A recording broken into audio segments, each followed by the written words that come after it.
നിങ്ങൾ 2022 പുതുതായി ഇലക്ട്രോണിക്സ് പഠിക്കാൻ ആഗ്രഹിക്കുന്ന വ്യക്തിയാണോ എങ്കിൽ പൂർണ്ണമായും ഈ വീഡിയോ കണ്ടിരിക്കണം. കാരണം ബേസിക് ഇലക്ട്രോണിക്സ് മുതൽ പ്രോഗ്രാമിംഗ് പഠിച്ചതിന് ശേഷം ഇലക്ട്രോണിക്സിലെ പ്രധാനപ്പെട്ട ഒരു ഭാഗം എന്ന് വിശേഷിപ്പിക്കാവുന്ന ഓട്ടോമേഷൻ വരെ നിങ്ങളെ പൂർണ്ണമായി പഠിക്കാൻ സഹായിക്കുന്നതിൻ്റെ നിർദ്ദേശങ്ങളാണ് സ്റ്റെപ്പ് ബൈ സ്റ്റെപ്പായി ഇവിടെ ഉൾപ്പെടുത്തിയിരിക്കുന്നത്. നിങ്ങൾ ആദ്യമായി പരിശീലിക്കുന്നത് AC current and DC current, ഇത് തമ്മിലുള്ള വ്യത്യാസം അത് കൃത്യമായി പഠിച്ചിരിക്കണം. ഇതാണ് ഒന്നാമത്തെ ഭാഗം. അതിനുശേഷം പഠിക്കേണ്ടത് ഫ്രീക്വൻസി, AC-ക്ക് ഉണ്ടാകുന്ന ഫ്രീക്വൻസി. നെക്സ്റ്റ് അടുത്തായി നിങ്ങൾ പഠിക്കേണ്ടത് വോൾട്ടേജ് ആൻഡ് ആംബിയർ. എന്താണ് വോൾട്ടേജ്, എന്താണ് ആംബിയർ? മൂന്നാമതായി പഠിക്കേണ്ടത് ഇലക്ട്രോണിക്സ് കമ്പോണന്റുകളെ പരിചയപ്പെടുക എന്നുള്ളതാണ്. ഉദാഹരണമായി റെസിസ്റ്റർ, കപ്പാസിറ്റർ ഇങ്ങനെ മുതലായ എല്ലാ കമ്പോണന്റുകളും കൃത്യമായി ഓരോ കമ്പോണന്റും പരിചയപ്പെടുമ്പോൾ അതിനെക്കുറിച്ച് വിശദമായി പഠിച്ചതിന് ശേഷം മാത്രമേ അടുത്ത കമ്പോണന്റിലേക്ക് കടക്കാവൂ. മാത്രമല്ല ചെറിയൊരു പ്രത്യേകത കൂടിയുണ്ട്. കാലഘട്ടത്തിലെല്ലാം ഒരുപാട് മാറ്റം വന്നതുപോലെ പഴയ ഇലക്ട്രോണിക്സ് കമ്പോണന്റുകൾ പഠിച്ചതുകൊണ്ട് ഇനി വലിയ പ്രയോജനമൊന്നുമില്ല. കാര്യം ഇപ്പം ഏതൊരു പ്രോഡക്റ്റ് എടുത്തു കഴിഞ്ഞാലും എല്ലാം SMD ആണ്.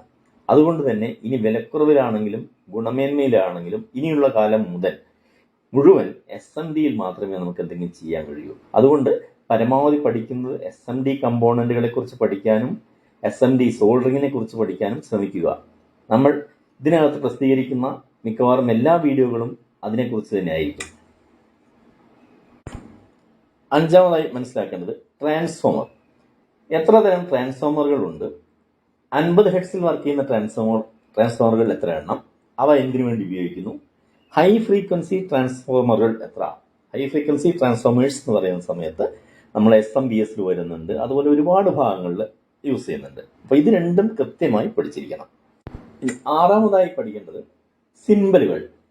ഓരോ ഇലക്ട്രോണിക് കമ്പോണന്റിനും കൃത്യമായ ചിഹ്നങ്ങളുണ്ട്. അത് എന്തിനാണ് അതിൻ്റെ ഉപയോഗം, ആ ചിഹ്നം കൊണ്ട് എങ്ങനെയാണ് സ്കീമാറ്റിക് ഡയഗ്രാം അഥവാ സർക്യൂട്ട് ഡയഗ്രാം വരയ്ക്കുന്നത് എങ്ങനെ, ഈ കാര്യമാണ് നിങ്ങൾ ആറാമതായിട്ട് പഠിക്കേണ്ടത്. പിന്നീട് അടുത്ത ഘട്ടത്തിൽ AC എങ്ങനെ DC ആയി കൺവേർട്ട് ചെയ്യാമെന്നും DC എങ്ങനെ AC ആയി കൺവേർട്ട് ചെയ്യാമെന്നും പഠിക്കുക. ഇതിനുവേണ്ടി ചെറിയ എലിമിനേറ്ററുകൾ അഥവാ റെക്ടിഫയറുകൾ ഉപയോഗിച്ചുകൊണ്ടുള്ള സ്റ്റെപ്പ് ഡൗൺ കൺവെർട്ടറുകളും സ്റ്റെപ്പ് അപ്പ് കൺവെർട്ടറുകളും നിർമ്മിക്കുക. അതിൻ്റെ സ്കീമാറ്റിക്കും മറ്റും ഇതിനോടകം ഉൾപ്പെടുത്തുന്നുണ്ട്. അടുത്ത പ്രധാനപ്പെട്ട ഭാഗം എന്ന് പറയുന്നത് ഈ കമ്പോണന്റുകളെല്ലാം തമ്മിൽ വയറിംഗ് ചെയ്യുമ്പം ഒരുപാട് കോംപ്ലിക്കേഷൻ വരും. അതെല്ലാം ഒഴിവാക്കാൻ വേണ്ടിയാണ് PCB, പ്രിന്റഡ് സർക്യൂട്ട് ബോർഡ് എന്ന ഒരു ബോർഡ് ഡിസൈൻ ചെയ്തിരിക്കുന്നത്. അതുകൊണ്ട് ആ ബോർഡ് എന്താണെന്നും ഏതെങ്കിലും ഒരു അവൈലബിൾ സോഫ്റ്റ്വെയറിൽ അത്യാവശ്യം PCB വരയ്ക്കാനും പഠിക്കുന്നത് നിങ്ങൾക്ക് ഭാവിയിൽ ഒരുപാട് പ്രയോജനപ്പെടും. ഇപ്രകാരം സ്കീമാറ്റിക് വരച്ചതിന് ശേഷം ട്രേസിംഗ്, ഏതെങ്കിലും വയറിംഗ് ചെയ്ത ബോർഡ് എടുത്ത് അത് നോക്കിക്കൊണ്ട് നിങ്ങൾക്ക് സ്കീമാറ്റിക് സ്വന്തമായി വരയ്ക്കാൻ കഴിയണം. അത്രയും ചെയ്ത് കഴിയുമ്പോഴാണ് ഒരു ബോർഡ് PCB കയ്യിൽ കിട്ടിക്കഴിഞ്ഞാൽ ഓരോ കമ്പോണന്റും എങ്ങനെ ഇരിക്കുന്നു, അതിൻ്റെ പൊളാരിറ്റി എവിടെയാണ്, അത് തിരിച്ചു പിടിക്കുമ്പോഴും അല്ലെങ്കിൽ മുൻവശത്ത് നോക്കുമ്പോഴും എന്തൊക്കെയാണ് വ്യത്യാസം വരുന്നത്, ഇത് കൃത്യമായി പഠിക്കാൻ വേണ്ടി ട്രേസിംഗ് എന്ന് പറഞ്ഞ സെക്ഷൻ കഴിയണം. ഇനി നിങ്ങൾ അടുത്ത ഘട്ടം എന്ന് പറയുന്നത് സോഫ്റ്റ്വെയർ ലെവലിലേക്ക് കടക്കുകയാണെങ്കിൽ ഈ സ്റ്റേജിൽ വെച്ചുകൊണ്ട് ഇവിടെ നിന്നാണ് നിങ്ങളൊരു ലാംഗ്വേജ് പഠിച്ചു തുടങ്ങുന്നത്. ലാംഗ്വേജ് ഒരുപാട് ലാംഗ്വേജിലേക്ക് ഒന്നും പോകണ്ട. പരമാവധി എൻ്റെ ഒരു അഭിപ്രായത്തിൽ പറയുകയാണെങ്കിൽ നിങ്ങൾ C ലാംഗ്വേജ് അത്യാവശ്യം പഠിക്കുന്നത് വളരെ നന്നായിരിക്കും. C പഠിച്ചതിന് ശേഷം വളരെ പെട്ടെന്ന് തന്നെ നിങ്ങൾക്ക് എംബെഡഡ് C-ലേക്ക് കടക്കാൻ സാധിക്കും. അത് കഴിഞ്ഞാലാണ് പ്രോഗ്രാമിംഗ് വരുന്നത്. പിന്നെ ചെറിയ ചെറിയ പ്രോജക്റ്റുകൾ പ്രോഗ്രാം എഴുതി വർക്ക് ചെയ്യിക്കുക, അതിനുശേഷം അതിനെക്കുറിച്ച് അതിൽ എഡിറ്റിംഗ് ചെയ്യുക, അതിൻ്റെ കമ്പൈലറുകൾ അതുപോലെ സിമുലേറ്ററുകൾ ഇതൊക്കെ ഫ്രീ ആയിട്ട് ഇഷ്ടംപോലെ അവൈലബിൾ ആണ്. അത് ഡൗൺലോഡ് ചെയ്ത് അതിൽ പരിശീലിക്കുക. ഇത് കഴിഞ്ഞാൽ അടുത്ത സ്റ്റേജാണ് ഓട്ടോമേഷൻ എന്ന് പറയുന്നത്. ഓട്ടോമേഷൻ മീൻസ് നമുക്ക് പരമാവധി മനുഷ്യൻ്റെ ജോലി ആവശ്യമില്ലാത്ത സ്ഥലത്തെല്ലാം യന്ത്രവൽക്കരണം നടത്തി യന്ത്രങ്ങളെ കൊണ്ട് ചെയ്യിക്കാം. മനുഷ്യന് ചെയ്യാൻ ബുദ്ധിമുട്ടുള്ള സ്ഥലങ്ങളുണ്ടാവാം, ആളെ കിട്ടാൻ വിഷമമുള്ള സ്ഥലങ്ങളുണ്ടാവും ജോലിക്ക്. അങ്ങനെയുള്ള സ്ഥലത്തൊക്കെ പരമാവധി നമുക്ക് യന്ത്രങ്ങൾ സ്വയം പ്രവർത്തിപ്പിക്കാനുള്ള സ്റ്റേജിലേക്ക് കടക്കും. അതാണ് ഓട്ടോമേഷൻ എന്ന് പറയുന്ന ഭാഗം. പിന്നെ എടുത്തു പറയത്തക്ക ഒരു വലിയ ഒരു മാറ്റം എന്ന് പറഞ്ഞു കഴിഞ്ഞാൽ പണ്ട് കാലത്തൊക്കെ നമുക്ക് എന്ത് ചെയ്യണമെങ്കിലും എല്ലാം ഒരു ഡിസ്ക്രീറ്റ് കമ്പോണന്റ് വെച്ചുകൊണ്ട് ഇങ്ങനെ ഓരോന്നോരോന്ന് സോൾഡർ ചെയ്ത് ചെയ്യേണ്ട ഒരു അവസ്ഥ ഉണ്ടായിരുന്നു. പക്ഷെ ഇന്ന് അതില്ല.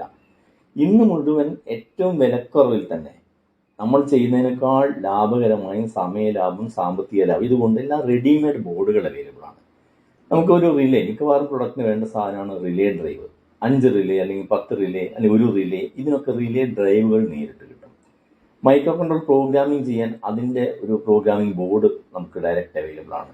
അപ്പോൾ ഇത്തരം ചെറിയ ചെറിയ ബോർഡുകളും അതിൻ്റെ പവർ സപ്ലൈ SMBS രൂപത്തിൽ കിട്ടുന്നതുകൊണ്ട് അതും ഒക്കെ യോജിച്ചുകൊണ്ട് കൃത്യമായും വളരെ വേഗത്തിലും ചെയ്യാൻ കഴിയുന്നതുകൊണ്ട് അത്തരം ബോർഡുകൾ വാങ്ങി അത് യോജിപ്പിച്ച് വർക്ക് ചെയ്ത് പരിശീലിക്കുന്നതായിരിക്കും ഈ കാലത്ത് നല്ലത്. അല്ലാതെ ഒരു പ്രാകൃത രീതിയിലേക്ക് തിരിച്ചു പോകാൻ ശ്രമിക്കാതെ ഞാൻ ഇവിടെ കൊടുക്കുന്ന, ഇതിൻ്റെ തൊട്ടടുത്ത വീഡിയോയിൽ കൊടുക്കുന്ന എന്തൊക്കെ ബോർഡുകൾ വാങ്ങണം, പരിശീലന ഘട്ടത്തിൽ അതെങ്ങനെ കണക്ട് ചെയ്യണം, എല്ലാം വിശദമായ വീഡിയോകൾ 1 by 1 ആയിട്ട് വന്നുകൊണ്ടിരിക്കും. കേവലം 2 പഴയ CD ഡ്രൈവുകളുടെ മെക്കാനിസം മാത്രം, അതിലെ മോട്ടോറുകളെ മാത്രം ഉപയോഗിച്ചുകൊണ്ട് ചിത്രം വരയ്ക്കാൻ വേണ്ടി ഞാൻ നിർമ്മിച്ചൊരു CNC മെഷീൻ ആണ് ഈ വീഡിയോയിൽ കൊടുത്തിരിക്കുന്നത്. ആക്സി ഡ്രോ എന്നും ഇതിന് പറയാറുണ്ട്.